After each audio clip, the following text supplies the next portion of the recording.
Hey everybody, this is GGB. We're getting into college basketball upset of the day, Friday edition. And guys, this game, it will determine it. Whatever happens today, I'm either going to stay alive or I'm not going to. I was right about a lot of things yesterday. I was right about Purdue. They were going to stomp Iowa. I think a lot of people saw that coming, but to be fair, I was right about that. I think it was expected that after a really good team after a loss typically stomps their next opponent. Purdue's a really good team, and they stomped Iowa.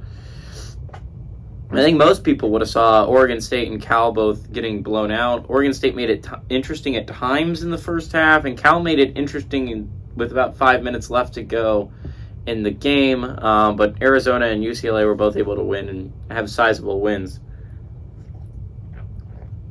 I thought San Fran was going to keep it closer, but I wasn't shocked that they got blown out. Big shocker yesterday was LMU, Loyola Marymount University, has now beaten BYU, Gonzaga, and St. Mary's all in the same year. No team has ever done that in West Coast Conference history. No one's ever done it. And LMU became the first yet last night with a huge win, moving to 7-5. Obviously, a big winner of the day is LMU.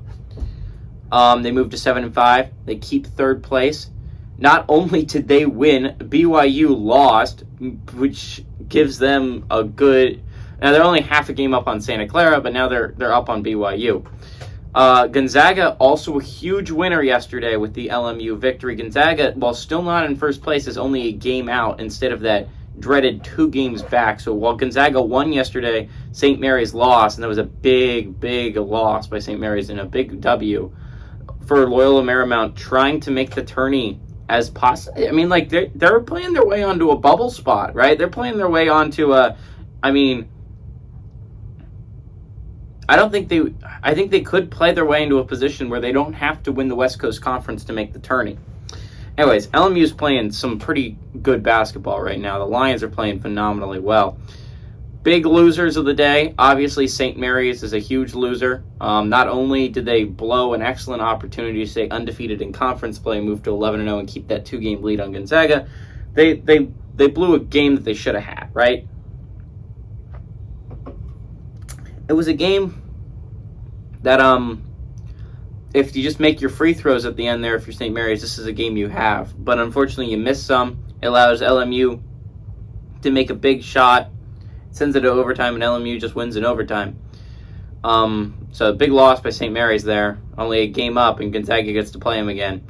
BYU also a big loser of the day. Not only they heading into the day, BYU looked like they had a very realistic shot of having sole possession of third place. Not only was LMU playing the top 15 team in the nation in St. Mary's, they were likely gonna lose. BYU is playing the worst team in the conference in Pepperdine. The Pepperdine was 1-10 in conference play. It looked like an easy W for BYU. Not only did LMU pull off the upset, BYU dropped a bad one to Pepperdine. That's going to be one that you look back on as a BYU fan, and you're like, it wasn't even all that close. Pepperdine dominated for a majority of that basketball game. BYU moves to 6-6 and 8 in West Coast Conference play, falls behind Santa Clara, who now sits at 6-5. Pacific's only a half game back at 5-6, and BYU is suddenly in the meat of that sandwich. And when it looked like yesterday that they were going to be in third place in the West Coast Conference, rough one if you're a BYU fan to drop. But anyways, that's what happened yesterday. It was the only upset we got yesterday, but we have 4 straight days of upsets all this week. I got all of them wrong. But today we have a chance to extend it to 5, and guess what? I'm either going to get it wrong or there's not going to be an upset because there is only one top 25 team playing, and it's in the Big East. Xavier, number 13 Xavier at 7 o'clock, who's 19-5, is traveling to Butler, who's at 12-13. Butler, Xavier favored by 6.5 points on FS1. So why does this game matter for both teams? It's huge for Xavier. So crucial. Marquette fans are going to be watching this. Providence fans are going to be watching this. And Creighton fans all going to be watching this. Because a win by Xavier moves them to 12-2. That's a game up on Marquette and a game and a half up on Providence and Creighton. To be fair, they both play on Saturday. They both have a chance to move to 11-3. But Xavier with a win has possession of first place, sole possession of first place. Xavier with a loss falls to 11-3, ties Marquette for first place. So a lot of Marquette fans are going to be watching this game and rooting and hoping for Butler to win. And not only that, Providence and Creighton both have very winnable games on Saturday. Although Creighton's going to be tough. They're playing a good UConn team right now. But Providence is playing St. John's. That's a very winnable basketball game if you're Providence. And Creighton is one of the hotter teams in the Big East right now with a 7-game winning streak. They could beat UConn. They can beat UConn if Providence wins on Saturday and Creighton wins on Saturday and Xavier loses tonight. We could have a 3-way tie atop the Big East. Now, technically speaking, Marquette, if they win on Saturday, they take sole possession of first place, at least for now. But this could be a very close race if Xavier loses this one down the stretch.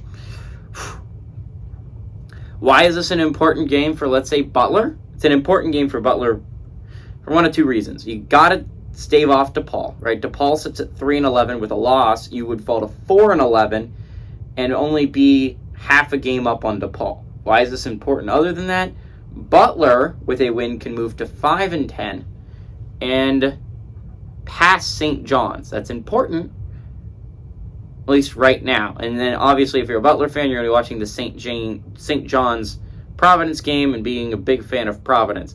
Also, if you move to 5-10, if you're Butler, you're only 2 games back in the loss column. Weirdly enough, Butler will have played 15 games. Villanova will have played only 13, although Villanova plays Seton Hall tomorrow. So if you're a Butler fan, obviously rooting for your own boys here tonight, but if they do pull off the upset, you're going to be a big Seton Hall fan tomorrow. And if Butler was to win this one, move to 5-10, you pass St. John's. If Villanova was to lose to Seton Hall, you'd only be a game back in the loss column from passing Nova if you're Butler. So big game for Butler, big game for Xavier. If you're fans of other teams, Marquette, Providence, Creighton, if you're any of these fans, huge fans of Butler tonight. If you're a DePaul fan, a St. John's fan, or a Nova fan, going to be big fans of Xavier tonight. Anyways, obviously, there's only one game, so I have to select this one. I'm going to pick Butler, the Bulldogs, to win at home and pull off the upset. Maybe we'll keep the 5-day streak alive, and maybe I'll still have hope of hitting that 4 points that I needed after getting 0 in the first 4 days. Hey everybody, this is GGB saying adios amigos and go Bulldogs.